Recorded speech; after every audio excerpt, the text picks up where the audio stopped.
Hi guys, welcome back. ఈ రోజు అయితే సండే స్పెషల్ వచ్చేసి చాలా టేస్టీగా ఉండే జుట్టు కోడితో పులుసు, అలాగే లివర్ ఫ్రై అనేది చేశానండి.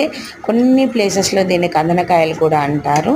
సో ఇదైతే ఎలా చేశానో ముందుగా ప్రాసెస్ చూద్దాం. ముందుగా లివర్ అయితే చక్కగా కడిగేసుకొని కొద్దిగా ఉప్పు, పసుపు, అల్లము, లైట్గా కారము వేసి అయితే ఉడికించేసుకున్నానండి. ఆ తర్వాత కడాయిలో ఆయిల్ వేసేసి ఇంకా తాలింపుకు అల్లం, వెల్లుల్లి అలా పేస్టు, అలాగే ఉల్లిగడ్డలు, పచ్చిమిర్చి, బగారా మసాలా, జీలకర్ర, పసుపు వేసి అవి ఆయిల్లో వేగాక మనం ఉడికించి పక్కన పెట్టుకున్న లివర్ అయితే వేసేసి చక్కగా వేయించుకున్నాను. అందులో కొద్దిగా మసాలా కూడా యాడ్ చేశాను. ఆ తర్వాత అందులో కారము, ఉప్పు, పుదీనా, కొత్తిమీర వేసి అవి కూడా చక్కగా వేగాక ఒక 4 టమాటాలు అయితే ప్యూరీ చేసేసుకొని ఆ ప్యూరీ కూడా వేసేసుకున్నానండి. ఇంకా ఆయిల్ అంతా పైకి వచ్చేసాక స్టవ్ ఆఫ్ చేసేసుకొని సర్వ్ చేసేసుకో.